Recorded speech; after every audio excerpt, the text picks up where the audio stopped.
বর্তমান বৈশ্বিক প্রেক্ষাপটে সামরিক শক্তির উন্নয়ন একটি গুরুত্বপূর্ণ বিষয়। বিভিন্ন দেশ নিজেদের নিরাপত্তা নিশ্চিত করতে সামরিক প্রযুক্তি উন্নয়নে মনোযোগ দিচ্ছে। উদাহরণস্বরূপ দক্ষিণ এশিয়ায় পরমাণু অস্ত্রধারী দেশ যেমন ভারত ও পাকিস্তান তাদের সামরিক শক্তি বাড়িয়ে তুলছে। এই অঞ্চলে ভূরাজনৈতিক টানাপোড়েন এবং সীমান্ত সংঘাত বাংলাদেশের মতো দেশগুলোর জন্য নিরাপত্তার ঝুঁকি তৈরি করছে।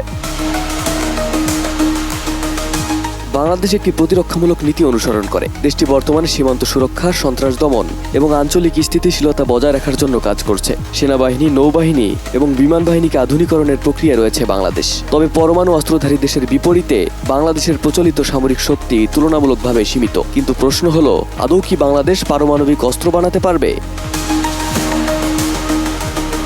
পরমাণু অস্ত্র তৈরির জন্য উন্নত গবেষণা এবং প্রযুক্তিগত অবকাঠামো প্রয়োজন। উচ্চমাত্রার সমৃদ্ধ ইউরেনিয়াম বা প্লুটোনিয়াম উৎপাদনের জন্য পরমাণু চুল্লি এবং পুনঃপ্রক্রিয়াকরণ প্রযুক্তি থাকা জরুরি। বর্তমানে বাংলাদেশ রূপপুর পারমাণবিক বিদ্যুৎ প্রকল্পের মাধ্যমে শান্তিপূর্ণ পরমাণু শক্তি ব্যবহার করছে। এটি অস্ত্র তৈরির উদ্দেশ্যে ব্যবহারের জন্য ডিজাইন করা হয়নি।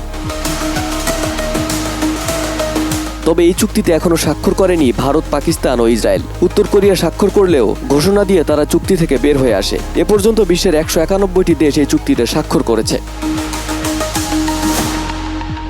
রয়েছে অর্থনৈতিক ও রাজনৈতিক চ্যালেঞ্জও। পরমাণু অস্ত্র তৈরির জন্য বিপুল অর্থ বিনিয়োগ প্রয়োজন। বাংলাদেশের মতো উন্নয়নশীল দেশগুলোর জন্য এই বিনিয়োগ অত্যন্ত চ্যালেঞ্জিং। পাশাপাশি পরমাণু অস্ত্র উন্নয়ন বৈশ্বিক কূটনৈতিক সম্পর্কের ক্ষেত্রে নেতিবাচক প্রভাব ফেলতে পারে। বাংলাদেশ আধুনিক প্রতিরক্ষা প্রযুক্তি, সাইবার নিরাপত্তা এবং আঞ্চলিক সহযোগিতা বাড়ানোর দিকে মনোযোগ দিতে পারে। আঞ্চলিক জোট এবং আন্তর্জাতিক মিত্রদের সঙ্গে সম্পর্ক জোরদার করেও বাংলাদেশের সামরিক নিরাপত্তা বাড়ানো সম্ভব।